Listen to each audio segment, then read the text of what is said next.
Gênesis capítulo 29, versículo 1 ao 30. Pôs-se Jacó a caminho e se foi à terra do povo do Oriente. Olhou e eis um poço no campo e 3 rebanhos de ovelhas deitados junto dele.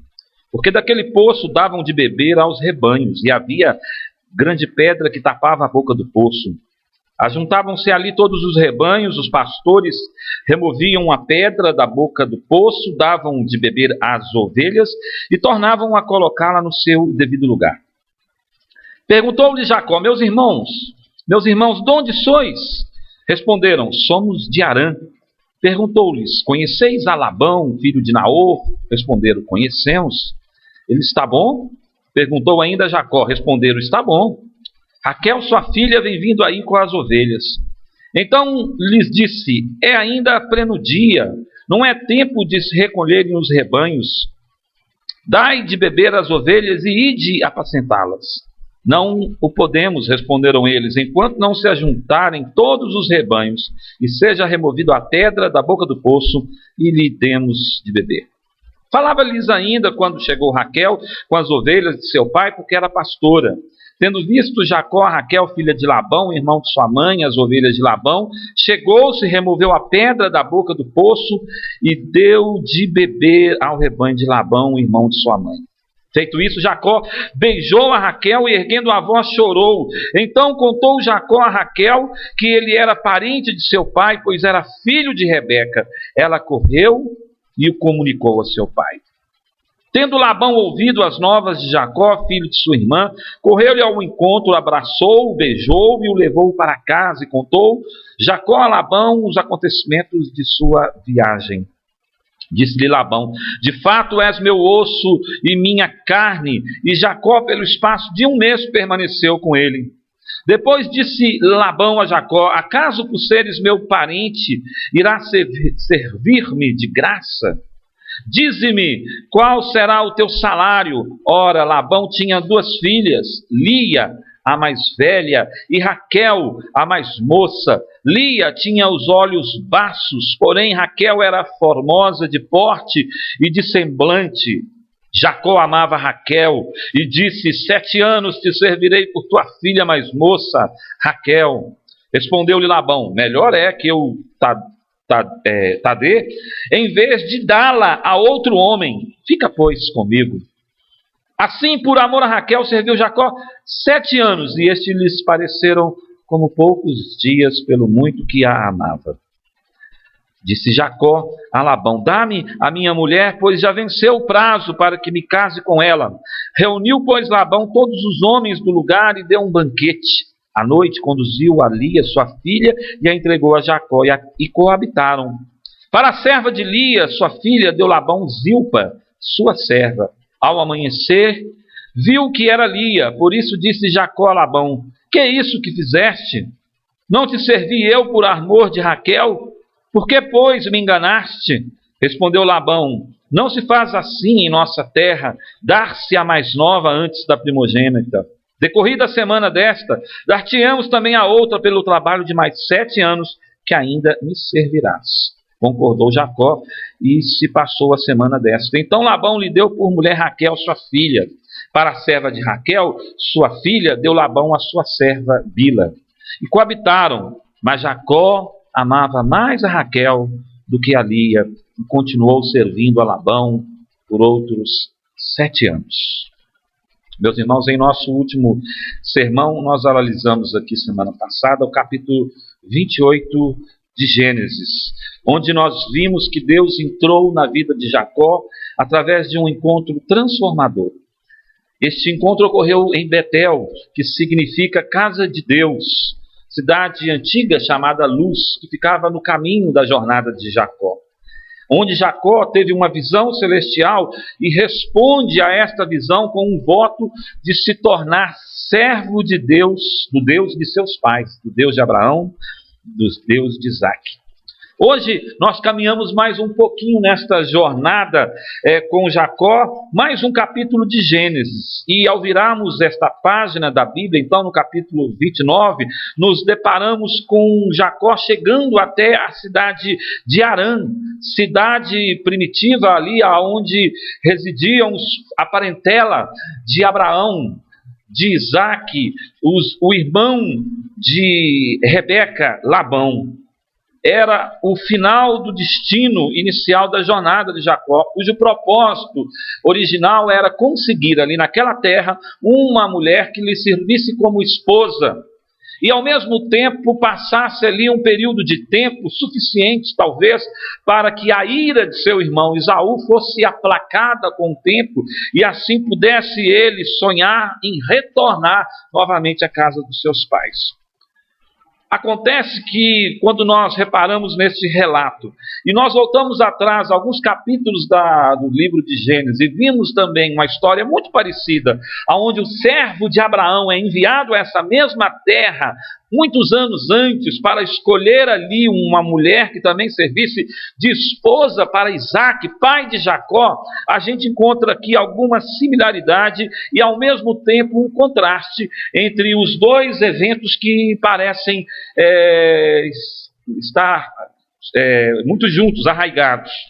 Na jornada do servo de Abraão, quando este foi para Harã buscar uma esposa para Isaque, que era então o pai de Jacó, a jornada de Jacó, que agora parece querer repetir a mesma estratégia de buscar ali uma esposa para si, revelam algumas coincidências ou alguns cristocidências, algum propósito, e revela também algumas divergências. Olha só, repare bem, Jacó encontra um poço em Harã. Também o servo de Abraão encontra também um poço e para ali. Pode ser que seja o mesmo poço, não sabemos, mas a similaridade é interessante. O servo de Abraão chega em uma comitiva com 10 camelos e muitos presentes para dar como um dote, conforme a cultura e os costumes da época, à família da pretensa futura esposa de Isaque. Jacó chega, entretanto, de mãos vazias. Jacó chega sem nada. O que ele pode oferecer como dote para conseguir a sua esposa, senão dedicar anos de trabalho braçal, de serviço ao seu futuro sogro, para que então compensasse o dote e assim tivesse Jacó direito a casar-se com uma das filhas de Labão. O servo de Abraão se mantém o tempo todo atento e dependente da orientação divina. Ele ora para que o Senhor ilumine a sua jornada e lhe mostre uma noiva adequada ao filho do seu senhor Abraão.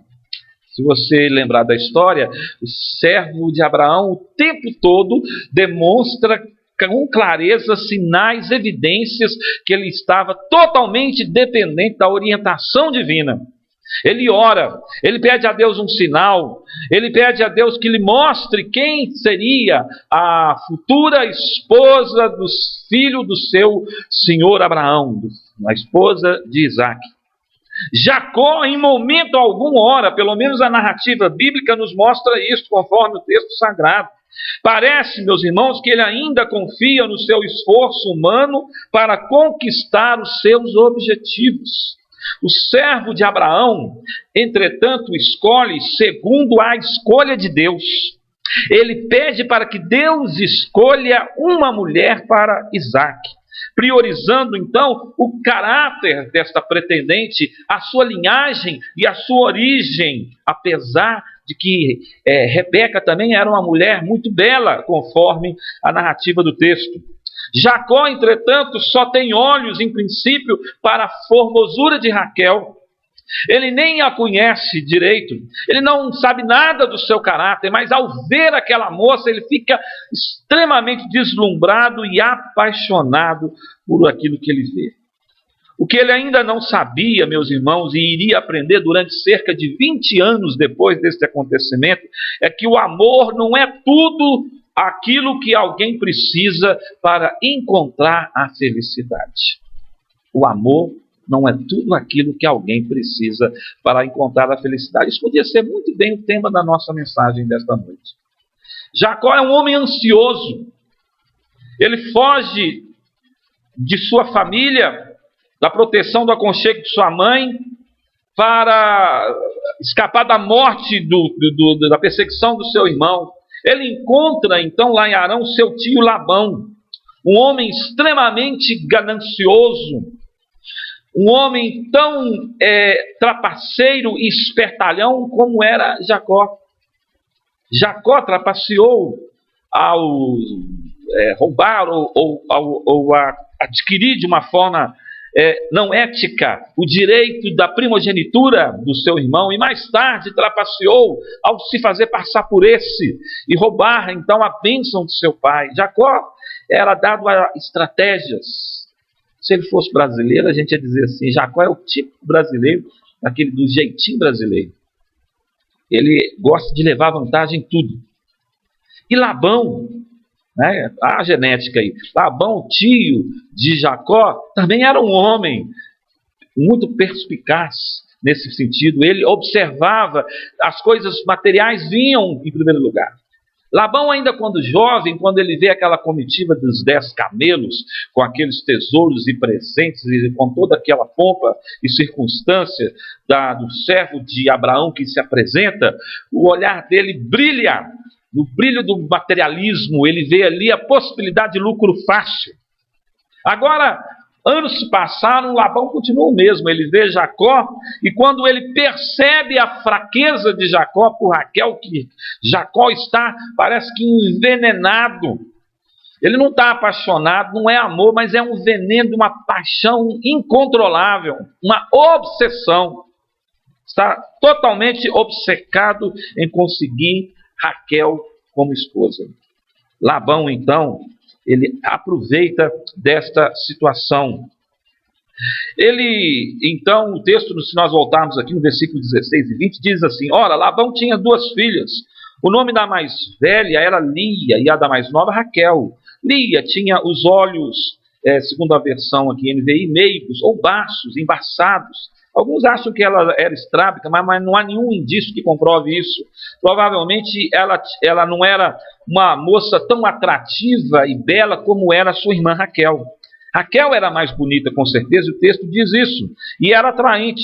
Como Jacó gostava muito de Raquel, disse: trabalharei 7 anos em troca de Raquel, sua filha mais nova. Labão respondeu: será melhor dá-la a você do que a algum outro homem. Fique aqui comigo. Então Jacó trabalhou 7 anos por Raquel, mas lhe pareceram poucos dias, pelo tanto que ele amava. Se você observar bem, a resposta de Labão não é uma resposta positiva.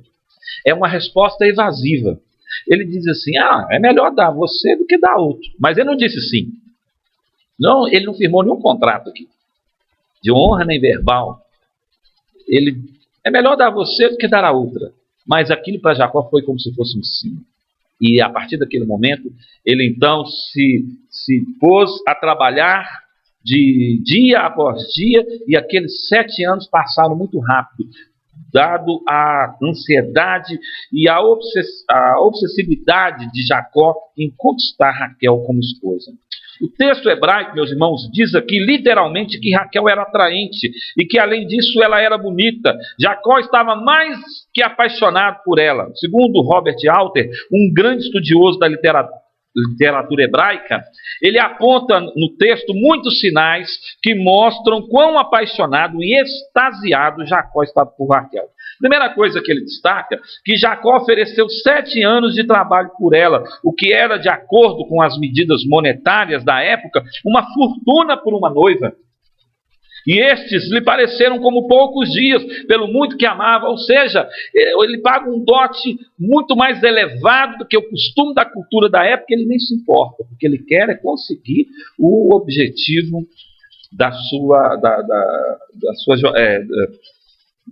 ele quer conseguir o objetivo do seu coração.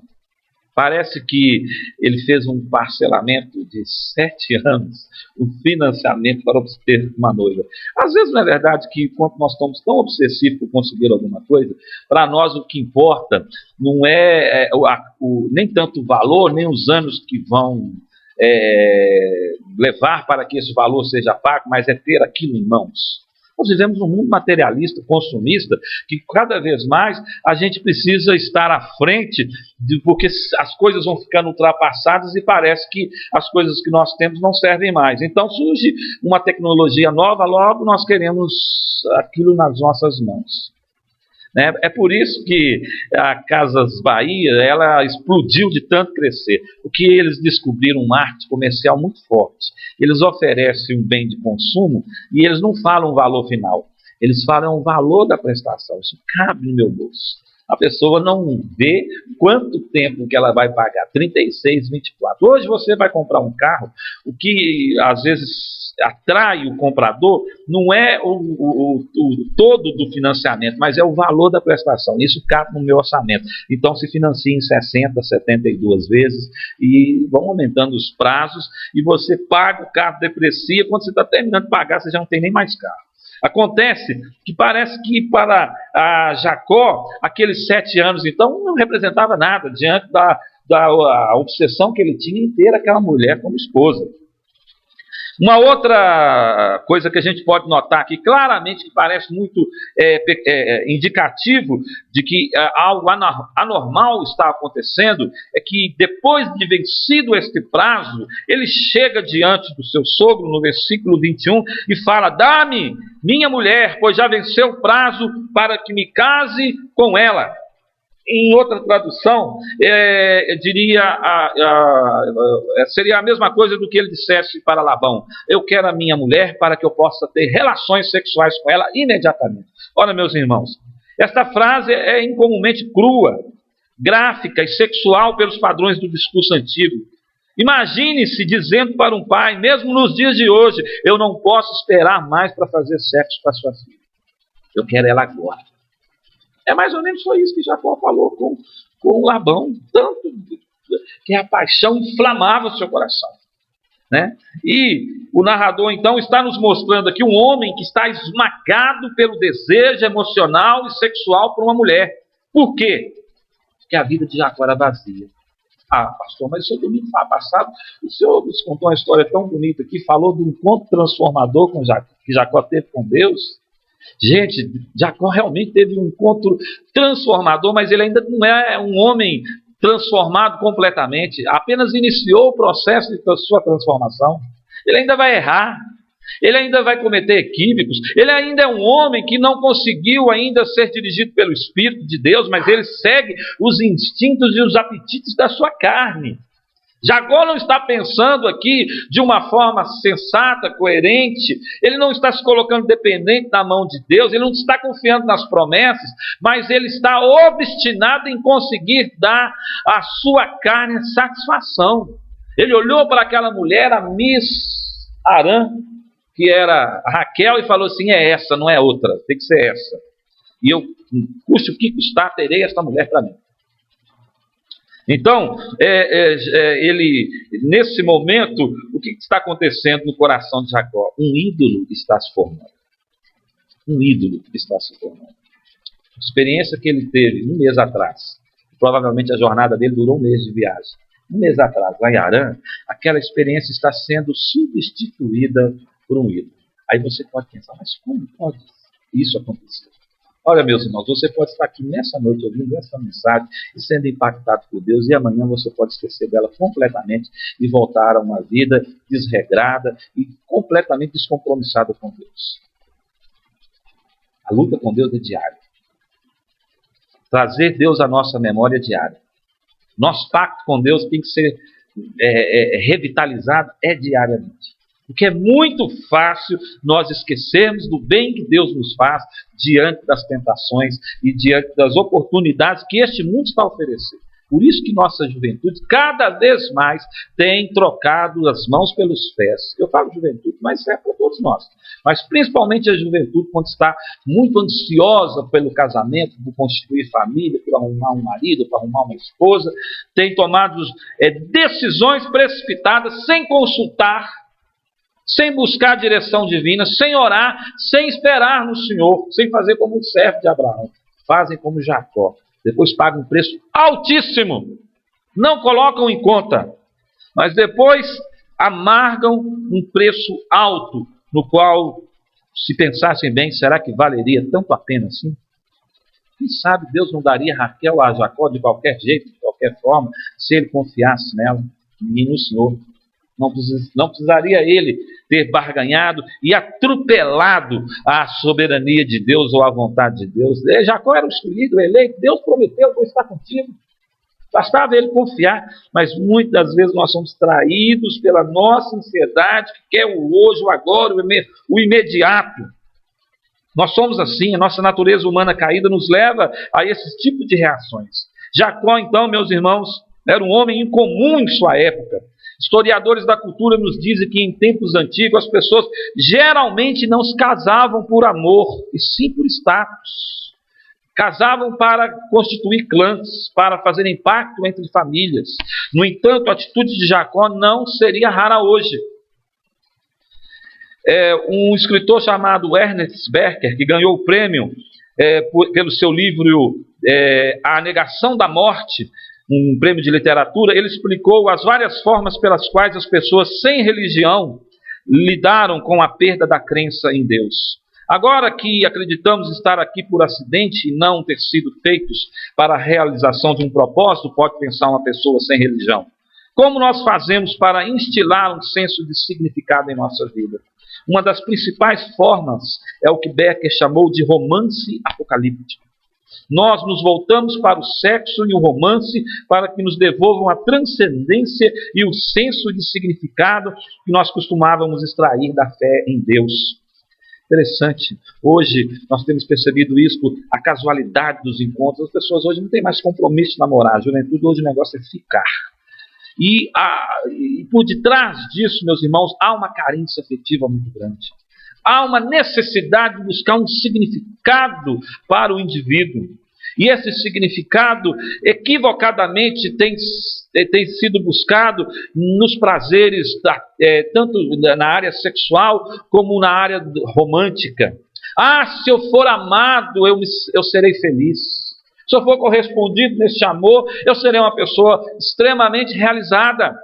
E por isso, cada vez mais nós vemos jovens, nós vemos casais, nós vemos pessoas frustradas nos seus relacionamentos, porque desviaram o foco da sua verdadeira felicidade, que deveria e é Deus, para a criação de Deus. Trocaram a bênção maior da presença da companhia de Deus por algo de menor valor. Eu não estou querendo aqui desvalorizar o romance, eu não estou querendo aqui desvalorizar que as pessoas devem buscar outras que tenham afinidades, que tenham interesses em conjunto, que possam sentir afetividade uma pela outra, atração física. Não é isso. Eu estou dizendo, meus irmãos, que quando isso é colocado como prioridade na vida, principalmente de um cristão, ele está colocando, como diz o bom mineiro, o carro na frente dos bois. E desta forma, ele pode cometer grandes equívocos. Esse escritor escreveu o que eu acabei de citar, ele escreveu o seguinte: ele continuava, Jacó, precisando se sentir um herói, saber que sua vida importava no esquema das coisas. Continuava precisando se agarrar de modo confiante e grato a um significado mais elevado e sedutor. Se ele não tinha mais a presença de Deus, como é que ele conseguiria isso? Uma das primeiras formas que lhe ocorreu, como percebeu, Rank, foi a solução romântica, a autoglorificação de que ele precisava em sua natureza mais íntima era agora buscada na parceria. A parceria romântica torna-se o ideal divino pelo qual uma pessoa pode preencher sua vida. Minha bênção qual que é? Estou esperando, né, muitos falam desta forma, aquele presente de Deus, a minha Rebeca, o meu Isaac, né, romantizando esta questão. Em uma palavra, o objeto do amor deveria ser Deus. Entretanto, o homem procurou por um igual, semelhante, quando morreu a sua cosmovisão da grande comunidade religiosa dirigida por Deus. Pessoas que abandonaram a fé, ou que se esfriaram, deixaram se esvaziar dela, no contexto religioso, no contexto da igreja, passam a substituir a presença de Deus por outros objetos que acabam se tornando ídolos na sua vida. Foi exatamente isso que parece que Jacó fez. E que milhões de nossa cultura estão fazendo. Hoje, meus irmãos, a música popular e a arte de nossa sociedade incentivam não só a juventude, mas o ser humano em geral, a continuar nesse procedimento, depositando no romance e no amor todas as mais profundas necessidades de nosso significado. Você pode observar o que é parada de sucesso hoje, nas rádios, na TV, nas mídias, são as músicas ditas românticas. O sertanejo universitário, então, explodiu no Brasil. As músicas que tratam de sensualidade, de amor, dessas coisas, são as mais tocadas, mais ouvidas e as mais repetidas. Algumas até com um caráter bem sexualizado. Isso parece que traz algum senso de valor, de que é amado, de que é preenchido no coração de um jovem, de uma moça, de um rapaz que se encontra confuso ou distante de Deus. Nós podemos afirmar que nenhum amante, nenhum ser humano é qualificado para esse papel de dar significado ao ser humano, significado à pessoa. Ninguém pode viver à altura dele. O resultado inevitável, meus irmãos, é uma amarga desilusão. Jacó foi fisgado. E qual foi a isca que fisgou a pessoa de Jacó, o seu coração? A sua obsessão por Raquel. Por Raquel, Jacó se ofereceu para trabalhar 7 anos. Quase 4 vezes mais o preço normal de um dote que era dado à família de uma noiva. O inescrupuloso Labão viu ali o quão apaixonado ele estava. Ele resolveu tirar vantagem da condição de Jacó. Quando Jacó perguntou se podia se casar com Raquel, a resposta de Labão foi deliberadamente vaga. É melhor dar a você do que dar outro. Ele não confirma, ele não diz sim nem não. Mas para Jacó entendeu que era sim. Era o que Jacó queria ouvir. Há uma possibilidade sim. 7 anos então se passaram. E Jacó vai cobrar Labão. Agora me dê a minha esposa. Como era costume, houve então uma grande festa de casamento. Essas festas costumavam durar 7 dias. Imagina uma festa de 7 dias e Labão dá-lhe vinho a Jacó. E Jacó, então, já embriagado, inebriado, né, não mais se aguentando no seu desejo, ele entra para a tenda e Labão entrega debaixo de um véu, como era costume da época, a irmã mais velha, a Lia. Jacó nem percebe a troca, mas ele possui aquela mulher como sendo sua esposa, e no dia seguinte, depois de uma grande ressaca, imagino eu, ele olha para ali e fala: opa, essa não é Raquel. Não é a que eu queria. Jacó então vai tomar satisfações com seu sogro, de uma forma contundente, ele diz: o que foi que você me fez? Aí Labão, na sua esperteza toda, responde calmamente que ele deveria saber que não era costume, não é da cultura entregar a filha mais jovem, e sim a primogênita, a filha mais velha. Jacó passa por cima de todo e qualquer tipo de protocolo, de cultura, para ter em mãos a sua tão querida Raquel. Ele nem se preocupou com esses detalhes, mas agora 7 anos se passaram e vem a realidade. A realidade é que, segundo a lei e o costume daquele tempo, a irmã mais velha tem que ser desposada para só depois a irmã mais nova ser concedida. Entretanto, há um acordo ali. Jacó insiste: mas eu quero é Raquel. Então Labão, mais uma vez, aproveitando a situação, fala: tudo bem, assina aqui um contrato, mais 7 anos.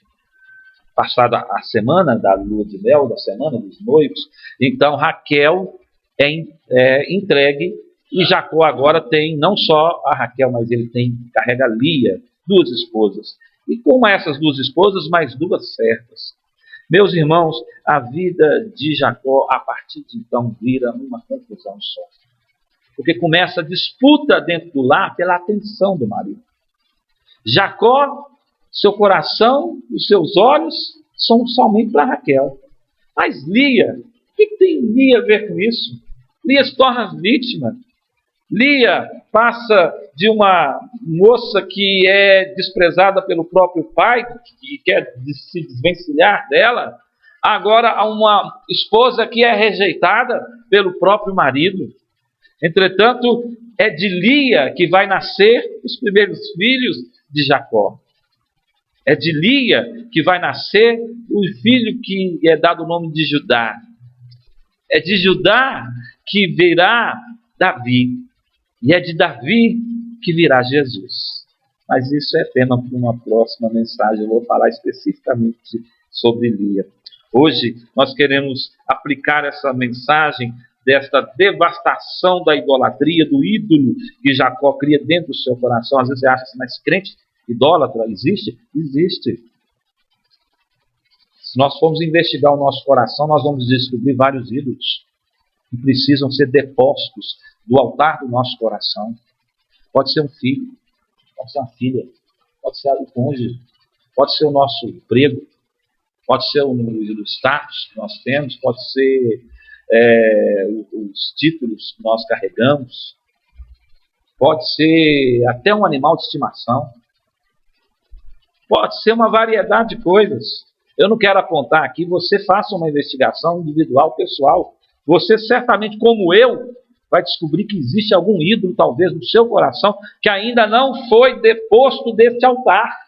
E que está te impedindo, nesse momento, de manter uma comunhão profunda com Deus. Porque Deus não divide sua glória com ninguém. Não significa que você não pode ter afeto pela sua esposa, pelo seu filho, pelas coisas que Deus te deu, valorizar os seus cursos que você fez. Isso não significa que você não pode ser grato a Deus pela condição de vida que Ele te deu nesse momento, ou que você está lutando para ter. A única coisa que você precisa investigar é se essas coisas estão acima do amor que você tem por Deus. Acima do zelo que você tem pela causa do seu mestre. Se qualquer uma dessas coisas que eu citei estiver acima do amor e do zelo que você tem pela causa de Deus, existem ídolos que precisam urgentemente ser removidos do seu coração. Uma mãe certa vez me disse: minha filha é tudo para mim. Eu não me imagino vivendo sem minha filha. Quando ela casar, inclusive, já combinei com ela, vou morar junto com ela. Não vai dar certo esse negócio. Eu falei para ela: pode parar. Para aqui. Era um membro da minha igreja. Tem que corrigir isso aqui. Antes que seja tarde demais. E a filha já tinha decidido. Uma das condições para que eu venha me casar é que meu marido aceite que minha mãe venha morar comigo. Ora, já começa um relacionamento ali, um triângulo amoroso. Mãe, filha e genro. Em que a disputa do amor da filha vai ficar entre o genro, entre o marido e entre a mãe. Então, meus irmãos, cada um no seu lugar. Cada um ocupando seu espaço. Evidentemente, nós criamos filhos não para que eles continuem conosco a vida toda, nós sabemos disso. Se Deus permitir, tudo bem, mas a ordem natural das coisas é que os filhos um dia também encontrem o seu caminho e constituam a sua família. E a ordem do Criador, isso é ordem, é mandamento, é que deixará o homem, pai e mãe, uniciar a sua esposa, e os dois serão uma só carne. É uma ordem para a autonomia, para se constituir uma célula familiar autônoma. Não significa desprezo aos pais, mas significa que nós criamos os nossos filhos para que eles sigam a sua trilha. Então, Jacó, neste momento, está embriagado por um amor que se torna uma paixão obsessiva por Raquel, ao ponto dele passar 20 anos da sua vida preso a um homem explorador, o seu sogro, e depois voltar. É verdade que Deus, pela sua graça infinita e misericórdia, o fez prosperar. Mas Deus o faria de qualquer forma, porque havia uma promessa de Deus. Jacó não precisava se submeter a esse tipo de humilhação e julgo. Mas ele escolhe esse caminho. E as consequências da sua escolha são inevitáveis. Pela graça de Deus, Deus usa até mesmo essa tolice dessa escolha obstinada de Jacó para tratar com ele. Deus vai tratar com Jacó. Deus trata conosco no nosso erro, no nosso pecado. Às vezes nós assumimos responsabilidades que não deveríamos assumir. Assumimos compromissos que não estávamos prontos para assumir. Assumimos uma posição que não deveríamos estar nela. E Deus vai tratar conosco nestas questões. As consequências são inevitáveis. Como é que a gente pode aplicar aqui nessa noite esta mensagem, esse texto, esta história que acabamos de ler? Primeira coisa que eu proponho para os irmãos, para a gente sair daqui refletindo. Primeira coisa, diferente do servo de Abraão, Jacó preferiu seguir seus apetites humanos para escolher uma esposa, ao invés de confiar na direção divina. Nós temos que aprender com o servo de Abraão. Orar e depender de Deus. Jacó nem se preocupou em pôr aquilo em oração. Imediatamente ele falou que ele está bom. É essa moça. Nós percebemos que Lia era muito mais crente do que Raquel. Quando nós vamos estudar a história das duas, Lia aos poucos vai se deixando moldar pela mão do nosso Senhor. Enquanto que Raquel está muito apegada ainda aos ídolos da cultura pagã dos seus parentes. Ao ponto dela roubar os ídolos do seu pai, Labão, e esconder dentro das sacolas da mudança que eles estavam levando. Depender de Deus em oração é uma das lições que nós podemos aprender. Comparando a história de Jacó à história do servo de Abraão. Segunda coisa, Jacó irrefletidamente faz acordo com o seu explorador, se torna então escravo de Labão. De certa forma, o pacto que ele fez o coloca debaixo de ser um serviçal do seu próprio sogro, por precipitação. A esta obstinação dele cega completamente o seu bom senso e sua inteligência. Meus irmãos, quando nós colocamos debaixo do jugo de outro, que não seja o nosso Deus, nós nos tornamos então escravos. E precisamos de libertação. Quando nós fazemos pacto com coisas que não deveríamos fazer, negócios que não deveríamos fugir dele, sociedades com pessoas que não deveríamos nem nos aproximar, nós acabamos nos tornando escravos daquelas decisões que nós tomamos. E a Bíblia diz que o único Senhor que deve reger a nossa vida é Cristo. Ele sim é merecedor de nossa completa dependência. Nós devemos aprender que com a história de Jacó, um ato impensado, irrefletido, tomado precipitadamente pode custar muito caro. Pode custar muito caro. Por isso, é melhor a prudência, é melhor aguardar, é melhor refletir mais. Se está em dúvida, se o coração não está em paz, reflita melhor, pense duas vezes. Eu estava vendo uma reportagem esses dias, e eu confesso aos irmãos que eu também preciso aprender com isso tudo. De um psicólogo dentro de um shopping, ele dizendo que as pessoas, 70% ou 80% daquilo que se vende nos shoppings, as primeiras compras são compradas de forma irrefletida, impensada, não planejada. Shopping é um perigo. Então, não pensado. Quando você reflete, pensa, faz um orçamento, verifica, isso mesmo, não, pode esperar um pouquinho, não chegar, é a melhor opção. Gostei muito do que um jovem disse nessa reportagem. Várias pessoas foram entrevistadas. A maioria delas falou assim, não, aí eu não penso, eu gostei, olhei, vou lá e compro. Se cabe no meu cartão de crédito, se eu consigo fazer uma prestação, eu compro. E mais um jovem falou assim, olha, quando eu quero comprar um tênis, eu vejo quanto ele custa. Aí eu começo a juntar o dinheiro. Eu só vou comprar aquele tênis quando eu estou com o dinheiro na mão, porque isso me dá mais prazer. Saber que eu comprei, paguei e estou com ele à vista. Aí a repórter perguntou assim, mas por que você não faz uma prestação? Por que você não parcela? Não, eu até poderia parcelar, mas eu acostumei assim. Então, eu junto o dinheiro, vou lá e compro à vista. Eu falei, esse moço vai ser bem sucedido na vida, porque não tem coisa melhor do que a pessoa tomar uma decisão que seja compatível com a sua realidade, e principalmente à vista. À vista, melhor ainda. Terceira coisa que a gente reflete aqui nessa noite, nesse texto. Jacó faz de Raquel, então, um ídolo instantâneo, e sua experiência com Deus em Betel parece se tornar um acontecimento esquecido no passado. Meus irmãos, quantas experiências Deus tem nos dado ao longo da nossa vida cristã?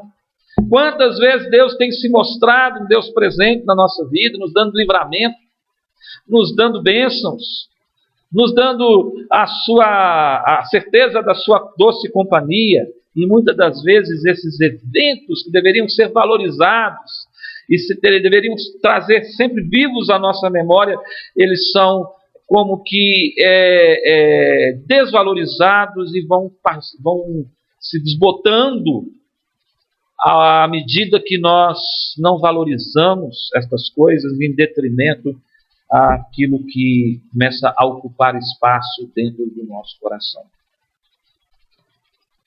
O desafio para essa noite, para que a gente possa sair daqui tomando decisões, quais são os ídolos que eu tenho colocado no meu coração? Como eu devo retirá-los? E a quem eu devo dar prioridade na minha vida? Eu tenho por certo que se você nesta noite, nesse culto, ou na sua casa, durante a semana, colocar isso diante de Deus em oração, Deus haverá de te mostrar. E Deus haverá de te ajudar. De ser o seu cooperador. E aí, quando vier as verdadeiras bênçãos de Deus na sua vida, você vai desfrutar com a consciência em paz, tranquilo. Você vai desfrutar aquilo ali como um doce aroma, como um fruto muito precioso que Deus te deu, e não como algo que você conquistou à força, na marra, de qualquer jeito, passando por cima, atropelando o tempo e a vontade de Deus. Eu tenho por mim que Jacó, de certa forma, amadureceu muito naqueles 20 anos ali. Mas à custa de muito sofrimento, de muito trabalho e de muita crise familiar. Talvez ele não precisasse passar por tudo isso, mas foi a escolha que ele fez. Às vezes, meus irmãos, os nossos filhos vão fazer escolhas que vão contra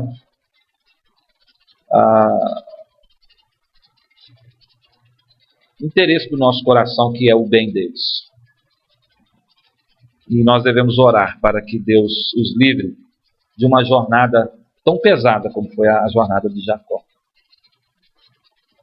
Devemos orar para que Deus dê sabedoria a nossos filhos, temor de Deus, discernimento, paciência, para que eles saibam esperar.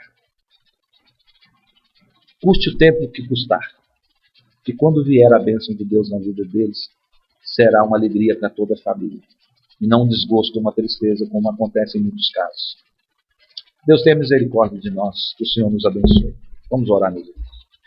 Convido a todos a se colocarem em pé. Amado Pai, nós bendizemos o nome do Senhor e somos gratos, ó Deus, pela Tua palavra tão preciosa. A vida dos patriarcas, ó Deus, é uma vida fascinante, de encontros maravilhosos e tremendos da Tua presença.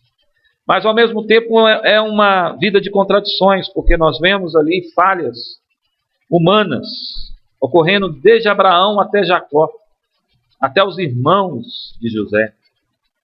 E que em todo este contexto o Senhor está trabalhando e forjando o caráter do Teu povo, o povo da aliança.